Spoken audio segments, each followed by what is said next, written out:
뺑덕야담. 방문해 주셔서 무척이나 감사합니다. 그럼 오늘의 이야기 시작하겠습니다. 옛날 어느 마을에 기억을 잃고 바보가 된 한 사내가 살고 있었다. 사내는 정확히 언제인지는 모르겠으나 갑자기 마을에 나타나 넋을 잃은 사람처럼 정처 없이 여기저기를 다니면서 마을 사람들에게 배가 고프다며 구걸을 했는데, 이 사내를 보고 마을 사람들은 어디서 온 누구인지도 모르는 사람이 일도 하지 않고 밤만 구걸하고 다닌다 하여 그냥 식충이 사내라고 불렀다. 그런 식충이 사내가 마을에 나타난 지 거의 1년이 다 되어가는 어느 날이었다. 여느 때와 다름없이 식충이 사내는 남은 밥이라도 얻어먹기 위해 마을 이곳저곳을 기웃거리고 있었는데, 그 모습을 지켜보던 동네 왈자패 중 하나인 만석이가 식충이 사내를 멈춰 세우고는 말을 했다. 아이고, 이게 누구요? 식충이 아니여?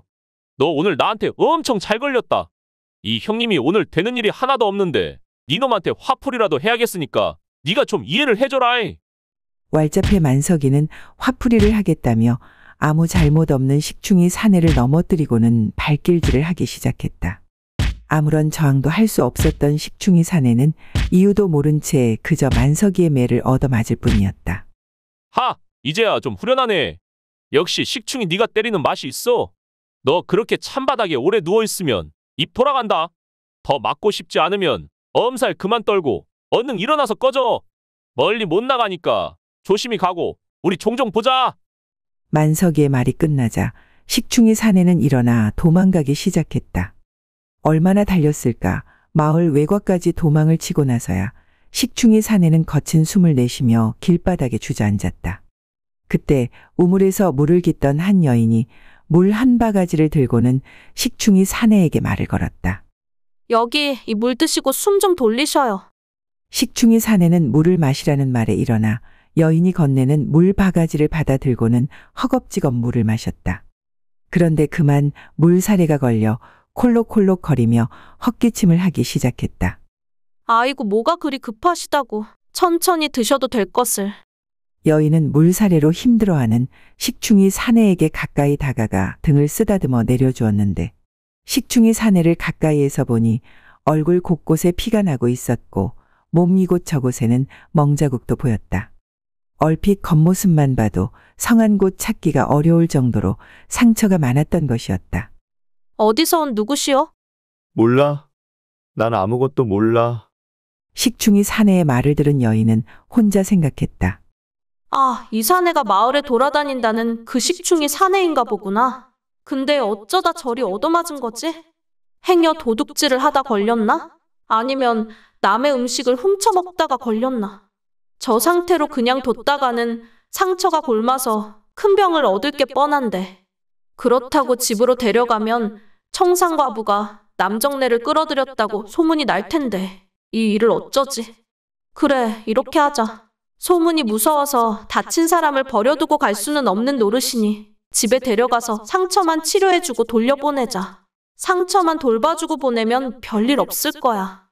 여인은 식충이 사내를 집에 데려가 치료해주고자 하는 마음에 사내에게 말을 했다. 어디 갈 곳이라도 있습니까? 나 집 없어. 그럼 저를 따라오시렵니까? 상처가 깊으니 저를 따라오시면 상처를 치료해드릴게요. 나 밥 줘? 밥 줄 거야? 그럼요, 밥도 주고 상처도 치료해드릴게요. 넉넉한 살림은 아니지만 객식구 끼니 챙겨드릴 정도는 된답니다. 나 따라갈래. 나 따라갈 거야. 여인은 식충이 사내를 데리고 집으로 돌아가 상처를 치료해주고는 밥을 챙겨주었다. 그런데 식충이 사내와 방 안에 있다 보니 식충 사내에게서 나는 고약한 냄새 때문에 숨을 쉬기가 힘들었다. 도대체 얼마나 씻지 않은 거지? 저 사내의 고약한 냄새가 방을 다 채우고 있으니 이를 어째. 숨을 쉬는 것이 힘들 정도로 사내에게서 고약한 냄새가 나자 어떻게 해야 하나 잠시 고민을 하던 여인은 어렵게 사내에게 말을 했다. 이보시오. 혹시 몇 감을 줄은 아시오? 그런 거 몰라. 나는 아무것도 몰라. 아니, 몰라라는 말밖에는 할 줄 아는 게 없는 것이오? 내가 알려줄 터이니 우선 이 고약한 냄새부터 안 나게 일단 씻읍시다. 월이는 마을 사람들하고 마주치지 않기 위해 초경이 되길 기다렸다가 사내를 냇가로 데리고 갔다. 냇가에 도착한 여인은 사내에게 옷은 벗지 말고 그대로 냇가에 들어가라 하고는 세안하는 방법도 가르치고 몇 감는 법도 가르쳤다. 잠시 후 사내의 목욕과 빨래를 한꺼번에 끝낸 여인은 뿌듯한 표정을 지으며 사내와 함께 집으로 돌아왔다. 젖은 옷으로 잠을 잘 수는 없으니 이를 어쩌지? 이 밤에 사내 옷을 구할 수도 없으니 일단 내 옷이라도 입혀야겠다. 어차피 어린아이 같은 사내라 여인의 옷을 한번 입었다고 자존심이 상하거나 하진 않겠지. 젖은 옷보다야 이게 100배는 낫지 뭐. 여인은 식충이 사내에게 자신의 옷을 꺼내주며 갈아입으라 말하고는 뒤를 돌아 앉았다. 잠시 후 사내가 옷을 갈아입고는 말했다. 나 이뻐졌다. 나도 너처럼 이뻐? 너가 뭡니까? 저는 월이라 합니다. 월이라 불러주세요. 머리? 머리 이쁘다. 역시 사내란 멀쩡하나 안 멀쩡하나 다 똑같나 보네요. 아는 것보다 모르는 게 더 많은 사람이면서 이쁜 건 또 따지시네요. 월이가 사내와 주거니 받거니 이야기를 나누다 보니 어느덧 한밤중이 되었다. 월이의 집은 단칸방이라 사내를 따로 재울 방이 없었다. 그래서 월이는 아랫목에 이부자리를 깔고 식충이 사내에게 말을 했다. 어찌되었든 제 집에 온 손님이시니 아랫목에서 주무시지요. 저는 윗목에서 잠을 청할 터이니 오늘은 푹 주무셔도 됩니다. 식충이 사내가 따뜻한 이불 속으로 들어가 누우며 말했다. 좋아, 따뜻하다. 좋으십니까? 그간 길에서 잠을 청하느라 고단하셨을 테니 어서 주무세요. 월이는 식충이 사내에게 아랫목 이부자리를 양보하고는 윗목에 앉아 자신의 치마 하나를 꺼내어 덮었다. 그 모습을 보고 있던 식충이 사내가 자신이 누워있던 이부자리를 들고 와 월이 앞에 내려놓고는 자신은 맨바닥에 누웠다. 그 모습을 보던 월이의 눈가가 촉촉해졌다. 바보 같은 사내가 제 것도 아닌 걸로 나를 챙겨주는 건가? 심성이 저리 고운 사내가 어찌 저런 바보가 되었을꼬. 월이는 사내를 보며 생각을 하다가 이불을 들고 아랫목에 다시 깔아주며 사내에게 말을 건넸다. 몸이 성하지 않은 상태라 맨바닥에 주무시면 안 되니 제 걱정은 마시고 이 이부자리를 쓰세요. 월이가 다시 이부자리를 챙겨주었는데도 사내는 맨바닥에 누웠다. 몸도 성치 않은 분이 왜 이리 고집이십니까? 그럼 둘이 같이 이불을 덮으면 되겠습니까? 사내가 고개를 끄덕였다. 그렇게 월이와 식충이 사내가 한 이불을 덮고 누웠는데 월이는 사내와 한 이불을 덮은 것이 처음이라 도통 잠을 청할 수가 없었다. 이보시오. 잠도 오지 않는데 내 이야기 좀 들어보시겠소? 말해, 나는 월이가 좋다. 오늘 처음 본 나를 어찌 알고 좋다 하시는 게요. 사실 나는 신랑의 얼굴도 한번 보지 못하고 시부모 얼굴도 모르는 청산과부라오. 내 나이 16에 죽을 병에 걸린 사내에게 팔렸지요. 그래도 내 서방이란 작자의 부모는 자식을 많이 사랑했나 봅디다. 죽을 병에 걸린 아들이 행여 죽어서도 좋은 곳에 가지 못하고 총각 귀신이 될까 염려되어 나와 사혼인을 치렀지요. 내 혼례가 어찌나 성대하던지. 하지만 신랑은 없었다오. 신랑 이름 석자 적힌 종이와 곱게 차려입은 나만 있었지요. 그렇게 혼례를 치르고 나서 나는 이 집에 혼자 버려졌지요. 혼자 살 수 있게 작은 땅도 주고 돈도 섭섭지 않게 준비해 주더이다. 나는 혼례를 치르고 신랑의 넋이 좋은 곳으로 갈 수 있도록 3년 동안 치석만 드리고 나면 이 돈과 집을 가지고 하고 싶은 대로 마음껏 하고 살라 하더이다. 나는 손해볼 것이 없었다오. 어차피 부모 형제 없이 친척 집에 기생하여 밥이나 축 내고 살던 목숨이었으니 나 같은 것이 어디 제대로 된 사내를 만날 수나 있었겠소. 그래서인지 돈에 나를 판 친척 어른이 원망스럽지도 않았답니다. 얼굴도 못 본 시부모와 약속한 3년간의 치성이 지난달에 끝났지요. 그리고 처음 만난 사람이 식충이라 불리는 당신이네요. 월이는 이야기를 멈추고는 몸을 돌려 식충이 사내의 얼굴을 한참 동안 멍하니 바라봤다. 잠시 후 월이는 무언가 결심한 듯 서글픈 목소리로 울먹이며 말을 계속 이어갔다. 당신을 내게 보낸 하늘의 뜻이 무엇인지는 모르나 이것도 다 내 업보인 듯합니다. 몸이 쾌차하실 때까지는 잘 보살펴 주겠습니다. 그러니 몸이 나으면 더 좋은 곳으로 가세요. 월이의 눈가에는 어느새 눈물이 맺히고 있었다. 그런 월이를 바라보던 사내가 월이의 뺨으로 흐르는 눈물을 아무 말 없이 닦아주었다. 당신은 참 심성이 착하십니다. 어떤 사정이 있으신지는 모르나 보아하니 저와 같은 평민은 아니신 듯한 용모인데 어찌 일이 되신 겁니까? 사정을 알아야 도울 수 있을 터인데요. 하지만 저한테 잘해주지 마십시오. 사람의 정이 고픈 저입니다. 혹여 바보 같은 당신에게 정이라도 주면 어찌합니까? 월이는 사내의 따뜻한 행동에 눈물을 흘렸다. 눈물을 닦아주어도 계속 눈물을 흘리는 월이를 보던 사내가 월이를 꼭 안아주었다. 월이도 사내의 품이 싫지는 않았는지 그대로 사내의 품에 안겨 잠이 들었다. 다음 날 오랜만에 깊은 잠을 자고 일어난 월이와 식충이 사내는 해가 중천이 돼서야 일어났다. 월이는 사내에게 끼니도 챙겨주고 빨래도 해주며 정성으로 보살피기 시작했다. 그런데 이상하게도 사내가 음식을 먹을 때는 괜찮다가 물만 마시면 물사례가 걸렸다. 왜 이리 물만 마시면 물사례가 걸리는 거지?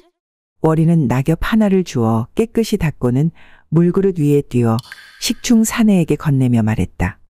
이 낙엽이 입 안으로 들어가지 않게 하면서 물을 마셔보세요. 그럼 물사례가 걸리지 않을 겁니다.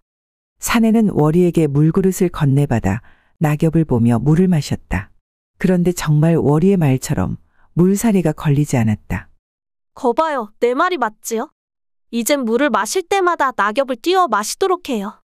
그날 이후 월이는 사내에게 물을 건넬 때마다 그 위에 낙엽을 띄워주었다. 그렇게 시간은 흘러 식충이 사내와 월이가 함께 산 지도 근 한 달이 되었고 식충이 사내의 상처도 말끔히 나았다. 그런데 월이는 사내에게 떠나라는 말을 하지 않았다. 아니, 하지 못했다. 월이는 사내와 함께 사는 동안 웃기도 하고 말귀를 못 알아듣는 사내에게 화도 내며 가족처럼 지냈다. 월이는 사내와 함께하는 날들이 늘어갈수록 사내가 떠날까 하는 걱정도 늘기 시작했다. 그러던 어느 날 월이가 장터에 가기 위해 사내에게 말을 했다. 내가 잠시 나가야 할 것 같으니 어디 가지 말고 집 잘 보고 계셔야 합니다. 지난번처럼 나쁜 일이라도 당하면 큰일이니 어디 가지 말고 집에 꼭 있어요. 나도 따라갈래. 안 됩니다. 내가 과부의 몸이라 당신과 함께 다니면 사람들 입에 오르내릴 것이 뻔합니다. 소문은 무섭지 않으나 행여 당신이 험한 일을 당할까 겁이 납니다. 내 금방 다녀올 터이니 집에 계세요. 월이가 단호하게 안 된다고 말하자 같이 가겠다며 떼를 쓰던 사내가 단념하고 방 안으로 들어가 버렸다. 한참 후 서산 너머로 해가 사라지기 시작했는데도 월이는 돌아오지 않았다. 집에서 월이를 기다리던 사내는 서산으로 해가 지자 월이를 찾아 나서기 시작했다. 월이야! 월이야! 마을길을 알리 없는 식충이 사내는 마을로 들어가는 길로 가지 않고 오히려 마을에서 점점 멀어지고 있었다. 같은 시간 장터에서 돌아오던 월이는 걸음을 재촉하고 있었다. 벌써 술시가 다 되어가네. 그 사람의 약을 짓는데 시간이 너무 오래 걸렸어. 그 사람이 배고파할 터인데 큰일이네. 어서 서둘러 돌아가자. 잠시 후 월이가 집에 도착해 사내를 찾았다. 나 다녀왔어요. 장에서 시간이 좀 오래 걸렸어요. 금방 밥 챙겨줄 테니 조금만 기다려요. 사내에게서 아무런 대답이 없자 월이는 방문을 열어보았다. 하지만 방에는 아무도 없었다. 이 사내가 어디 간 거야? 어디서 또 험한 일을 당하고 있는 거 아니야? 월이는 왔던 길을 되돌아가며 사내를 찾기 시작했다. 한밤중이 지나 먼동이 틀 때까지 월이는 사내를 찾았지만 사내의 모습은 어디에도 보이지 않았다. 같은 시간 식충이 사내도 걷고 또 걸으며 밤새 월이를 찾아 헤매고 있었다. 왔던 길을 되돌아갈 줄 모르던 사내는 월이의 이름만 부르며 계속 앞으로 걸을 뿐이었다. 그렇게 사흘이 지났다. 식충이 사내는 어느 큰 마을 입구를 향해 월이의 이름을 부르며 걷고 있었다. 그 모습을 마을 입구에서 지켜보던 한 사내가 식충이 사내를 보며 소리쳤다. 도련님 맞지요? 도대체 어디 계시다 오시는 거예요? 행색은 또 왜 이러신 겁니까? 월이 알아? 뭐라고 하시는 거예요? 일단 집으로 가세요. 대감마님께서 도련님을 찾아 전국 방방곡곡 사람을 안 보낸 데가 없으신데 도련님이 직접 제 발로 찾아오시다니 이게 무슨 영문인지 모르겠네요.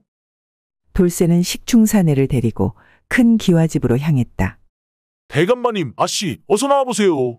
도련님이 돌아오셨어요. 뭐라, 정말이냐? 우리 강산이가 정말 돌아왔단 말이냐? 식충이라고 불리던 사내의 이름이 바로 강산이었던 것이다. 서방님이 오셨다니 그것이 참말이냐? 참말이고 말고요. 어서 나와보세요. 강산이의 아비와 강산이의 부인은 버선발로 뛰쳐나와 강산이를 보고는 기쁨의 눈물을 흘렸다. 됐어. 이제 다 끝났어. 대감마님, 헌데 강산 도련님이 좀 이상합니다. 이상하다니? 그건 또 무슨 소리냐? 강산아 아비다. 이 아비를 알아보겠느냐? 월이 못 봤어? 아버님, 서방님이 왜 이러시는 걸까요? 강산이의 부인은 더 이상 말을 잇지 못하고 그 자리에 주저앉아 그저 눈물만 흘렸다. 돌쇠 내 놈은 당장 의원을 불러오지 않고 못하는 게냐? 강산이의 아비와 부인은 아무것도 기억하지 못하는 강산이를 정성으로 보살피며 전국의 용하다는 의원은 모두 불러 강산이의 병을 치료하기 위해 했었다. 한편 월이는 몇 날 며칠 식충이 사내를 찾고 또 찾았지만 식충이 사내를 봤다고 하는 사람조차 만날 수 없었다. 다행인지 불행인지는 모르겠지만 봤다는 이가 없으니 어디서 험한 일을 당하진 않은 거라 믿을 수밖에. 무정한 사람 같으니 이리 말 한마디 없이 갈 거면 잘해주지나 말지. 내복에 그 바보 같은 사내 만나 한동안 웃고 떠들며 살았으니 내복은 그게 다인 게지. 월이는 강산이를 그리워하며 울고 웃다를 반복하면서 매일 밤을 지새웠다. 월이와 강산이가 뜻하지 않게 헤어진 지 어느덧 1년이라는 시간이 흘렀다. 강산이의 아비와 부인이 지극정성으로 보살핀 덕분인지 강산이는 점차 기억이 돌아오고 있었다. 부인, 내가 일이 된 지 벌써 얼마나 지난 것이오? 행방불명 되신 지가 1년, 그리고 집에 돌아오시고 1년 정도가 되셨으니 벌써 2년이란 시간이 흘렀네요. 그동안 나 때문에 부인이 고생이 많았구려. 저는 서방님이 제 곁에 계신 것만으로도 좋아요. 그러니 다시는 어디 가시지 마셔요. 내가 가긴 어디 가겠소? 조금 더 노력하면 내 분명 모든 기억을 찾을 수 있을 테니 조금만 더 기다려 주시오. 기억이 뭐가 그리 중요하겠습니까? 서방님과 얼굴을 마주보고 이야기할 수 있는 것만으로도 저는 만족해요. 강산이의 부인이 지극정성으로 보살핀 덕분에 강산이의 상태는 날이 갈수록 호전되어 갔다. 그렇게 시간은 흘러 겨울을 지나 봄이 찾아왔다. 이제는 강산이도 회복되어 원래의 모습을 완전히 되찾았고 식충이라고 불리우던 시절은 까맣게 잊고 강산이는 부인과 행복한 나날들을 보내고 있었다. 그러던 어느 날 강산이가 정자에 올라 눈을 지그시 감고 솔솔 불어오는 봄바람에 실려온 꽃내음을 맡고 있었다. 그 모습을 지켜보던 부인이 다과상을 들고 강산이가 서 있는 정자로가 다과상을 내려놓고는 말했다. 서방님, 날씨가 화창해서 오늘은 서방님과 함께 다과를 즐기고 싶네요. 때마침 출출하던 참이었는데 잘 됐네요. 부인은 마치 제 마음을 꿰뚫어 보시는 것 같습니다. 강산이와 부인이 기분 좋은 농을 주고받는 그때 낙엽 하나가 살랑거리며 봄바람을 타고 와 다과상 위에 있는 찻잔 안에 떨어졌다. 찻잔 안에 떨어진 낙엽을 건지려던 강산이는 순간 멈추더니 그 낙엽을 한동안 멍하니 바라보았다. 그러다 이내 눈가에 눈물이 고였다. 아, 월이. 미안하다, 월이야. 내가 너를 까맣게 잊고 있었구나. 강산이는 떨리는 목소리로 월이의 이름을 부르며 눈물을 흘렸다. 서방님, 무슨 일이세요? 월이라니요? 처음 돌아오셨을 때도 한동안 그 이름을 부르셨었는데 월이가 누구예요?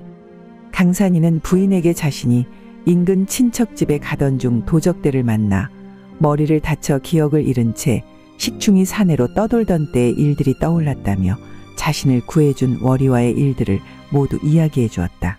월이가 나를 걱정하며 찾았을 겁니다. 혼자뿐인 월이가 말도 없이 사라진 나 때문에 마음의 상처를 입었을까봐 걱정입니다. 서방님 지금이라도 늦지 않았을 거예요.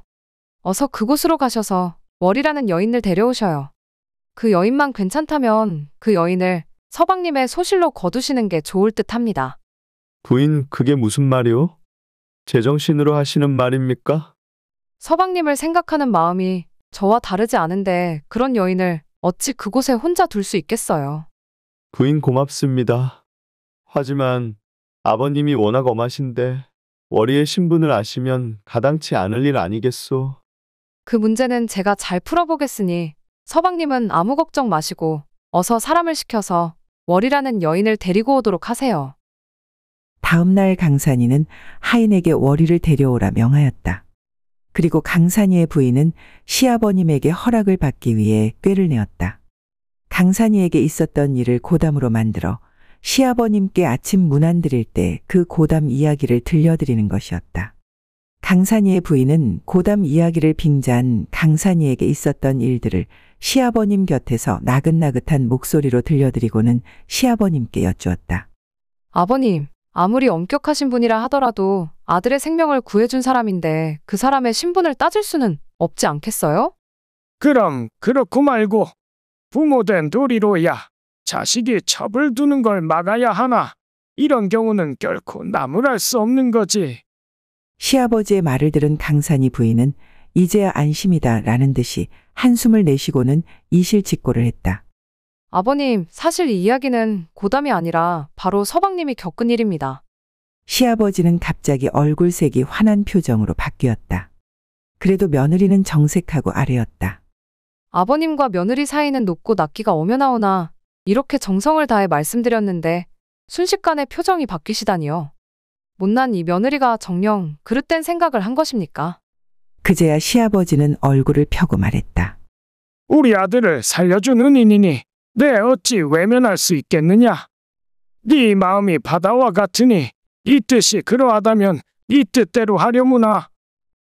다음 날 월이를 데리러 갔던 하인이 월이를 데리고 돌아왔는데 강산이가 아니라 강산이의 부인이 월이를 맞이했다. 강산이의 부인은 별채로 월이를 데리고 들어가서는 그간의 사정을 말해주었다. 평범하신 분은 아니라 생각했습니다. 저같이 미천한 사람이 높은 분을 함부로 대했으니 이 죄를 어찌합니까? 그게 무슨 말인가?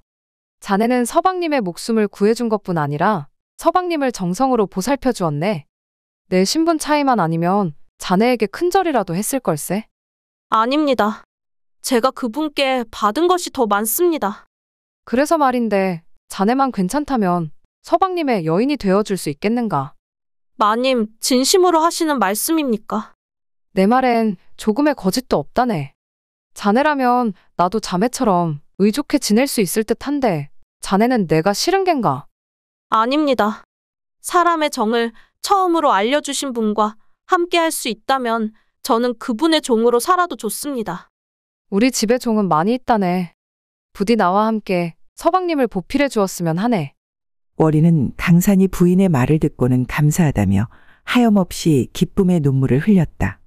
월이의 대답을 듣고 강산이의 부인은 하인에게 명하여 월이를 단장시켰는데 방가의 규수라 해도 믿을 만큼 월이의 용모가 곱고 단아했다. 강산이의 부인은 월이를 시아버님께 데려가 절을 올리도록 하고는 사랑방에서 기다리고 있는 강산이에게 월이를 데려다 주었다. 월아, 나를 용서해 주거라. 살아 계실 거라 믿고 있었습니다. 어디서든 잘 계시리라 믿고 있었어요.